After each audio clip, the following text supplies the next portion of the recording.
दूर दूर तक फैले बर्फीले पहाड़, तापमान करीब -70 डिग्री और आम इंसानी दुनिया का कोई नामो निशान नहीं। लेकिन फिर भी वहाँ हरे खाकी वर्दी, सफेद जैकेट्स और माथे पर तिरंगे के निशान वाली टोपी पहने हुए भारतीय सेना के जवान 24 घंटे इतनी सर्दी और बर्फ में देश की सेवा के लिए खुद को लगाए रहते हैं। एक देश प्रेम के अलावा इनके पास और क्या है जो इन्हें इतना कष्ट सह लेने की प्रेरणा देता है। लेकिन फिर मन में सवाल ये आते हैं कि आखिर कैसा होता होगा उनका जीवन उन वीरान पड़ी पहाड़ी सीमाओं पर, जहां पाकिस्तानी दुश्मन हर वक्त घात लगाए बैठे रहते हैं। कैसे गुजरता है इन सैनिकों का दिन इस सियाचिन बॉर्डर पर और किस तरह की ट्रेनिंग दी जाती है इन्हें। आज की इस वीडियो में हम सब यही जानेंगे कि कितना मुश्किल और जानलेवा होता है सियाचिन पर जवानों का जीवन। दोस्तों, सबसे पहले आपको बता दें कि आज हम जिस सियाचिन ग्लेशियर की बात करने जा रहे हैं वो दुनिया का सबसे ऊंचा युद्ध क्षेत्र है। अब आप इस बात से अंदाजा लगा सकते हैं कि अगर ये इतना ऊंचा है तो यहाँ की परिस्थितियां अपने आप में कितने कठिन होती होंगी। इतने कठिन कि सर्दी से अपने बदन को बचाते हुए ये जवान गोलियों से मरने की बजाय ऑक्सीजन की कमी से मर जाते हैं। जैसा कि हमने आपको बताया कि ये सबसे ऊंचा युद्ध क्षेत्र है, इसलिए यहाँ पर सांस लेने के लिए ऑक्सीजन की भारी कमी होती है। यहाँ जो जवान घूमते हैं वो खुद को हर वक्त इतना चौकन्ना किए रहते हैं कि कभी भी दुश्मन के खिलाफ हमला बोलते हुए वो बर्फ, सर्दी या ऑक्सीजन की कमी जैसी समस्याओं से डरे ना। अब आप सोचेंगे ये जगह जब जीवन के लिए इतनी विषम है तो हमारे जवान यहाँ क्यों जाते हैं? तो इसका जवाब सिर्फ इतना है कि यह हिस्सा भी भारत का एक अभिन्न अंग है, जिस पर पाकिस्तान आए दिन अपने अधिकार का झूठा दावा पेश करते हुए घुसपैठ करता रहता है। इसलिए इस बर्फीले रेगिस्तान में देश के जवानों की तैनाती और उनके वहां के सर्वाइवल के लिए सरकार हर दिन करीब 4 से 8 करोड़ रुपए खर्च करती है। आप इसी खर्च से अंदाजा लगा सकते हैं कि ये जगह देश की अभिन्नता के लिए कितनी जरूरी है। इतने कठिन परिस्थितियों के बावजूद इस जगह देश के करीब 10,000 जवान हमेशा तैनात रहते हैं।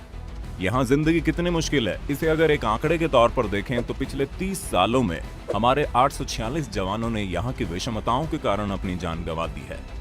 सियाचिन ग्लेशियर 20,000 फीट की ऊंचाई पर है। यहाँ सैनिक एक साथ चलते हैं। समूह में चल रहे जवानों के पैर एक रस्सी से बंधे होते हैं ताकि कोई साथी अगर गिर या फिसल जाए तो उस ग्रुप से अलग ना हो पाए।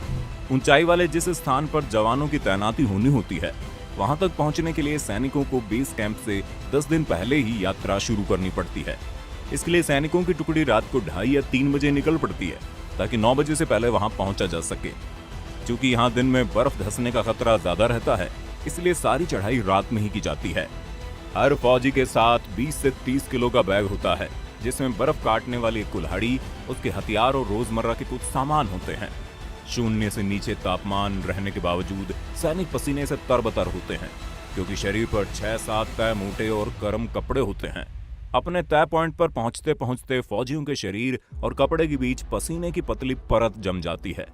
गर्मी बढ़ने के साथ इन परतों के टूटने की आवाजें सुनाई देती है। अपनी जान पर जोखिम लिए ये किसी तरह अपनी पोस्ट पर तो पहुंच जाते हैं, लेकिन वहां की परिस्थितियां किसी राक्षस की तरह ही इनका स्वागत करती है। खैर, नहाना तो वहाँ एक खूबसूरत सपने के अतिरिक्त और कुछ भी नहीं होता, इसलिए बात खाने की करते हैं। खाने में लिक्विड ज्यादा उपयोग होता है। खाने के सामान टीन के कैन में सप्लाई होते हैं। सूप पीना हो तो पहले इसे पिघलाना पड़ता है। टीन का कैन भी पूरा जम चुका होता है, इसलिए इसे पहले मध्यम आंच पर रखकर थोड़ी देर अंदर जमे सूप को पिघलाते हैं, और जैसे ही सूप पिघलता है वैसे ही बिना देरी किए उसे पीना होता है, क्योंकि अगर तापमान -60 डिग्री है तो वापस से इस पिघले सूप को बर्फ या कहें सूप का पत्थर बनने में ज्यादा देर नहीं लगती। क्योंकि पीने के लिए सिर्फ लिक्विड ज्यादा इस्तेमाल में आता है, इसलिए दूध इन जवानों के लिए अमृत से कम नहीं होता। लेकिन इस अमृत को पाने के लिए इन्हें भी देवताओं की तरह ही अमृत मंथन करना पड़ता है। आलू, टमाटर देखो और टमाटर, ये लेकिन कहा नहीं सकता है, ये ऐसे होना पड़ता है।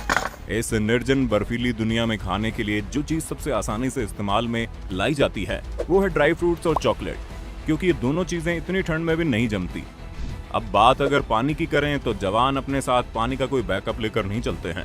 उन्हें पानी के लिए उन्हीं बर्फों को काट कर पिघलाना पड़ता है। ये बर्फ पिघलाने के लिए उन्हें पहले कोई ऐसी जगह का चुनाव करना पड़ता है जहां बर्फ काफी साफ नजर आ रही हो। भूख की कमी बड़ी समस्या है, लेकिन जिंदा रहने के लिए कुछ न कुछ खाना पड़ता है। इसमें गर्म और ठंडे की दिक्कत ज्यादा है।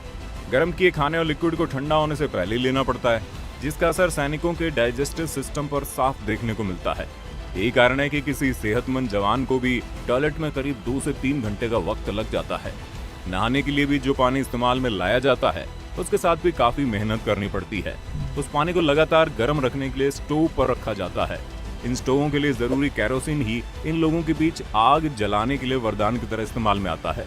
और शायद केरोसिन को अगर यहाँ की लाइफलाइन कहा जाए तो बिल्कुल सही होगा। पहले इसे भी कैन में भरकर ही यहाँ तक पहुंचाया जाता था, लेकिन अब इस वक्त लाइफलाइन के लिए पाइपलाइन की व्यवस्था कर दी गई है। सियाचिन में सबसे बड़ी समस्या अंगों के जमने की है। शरीर का जो हिस्सा किसी मेटल के संपर्क में आता है, पलक झपकते ही वो जम या कट जाता है। फिर उस कटे या जमे हुए हिस्से को सही करना बड़ा मुश्किल हो जाता है। भीषण ठंड से बॉडी पार्ट्स के कटने का भी खतरा होता है, जिसे फ्रॉस्ट बाइट कहते हैं। जवानों के लिए जो सबसे बड़ा खतरा होता है वो यही फ्रॉस्ट बाइट ही होता है। इसलिए उन्हें ऐसे कपड़े दिए जाते हैं जिससे इस तरह की किसी भी समस्या से बचा जा सके। यहाँ जवानों के बेहोश होने की समस्या बहुत आम होती है। साथ ही उन्हें भारी सिर दर्द का भी सामना करना पड़ता है। जो जवान यहाँ बराबर डटे रहते हैं, उनमें शरीर का वजन घटना, भूख की कमी, नींद का ना आना और याददाश्त के खोने की शिकायत आमतौर से देखी जाती है। उन्हें एक दूसरे से बात करने में भी काफी समस्या होती है, क्योंकि जीभ फंसने के कारण हकलाहट की वजह से वो क्लियर ही नहीं बोल पाते।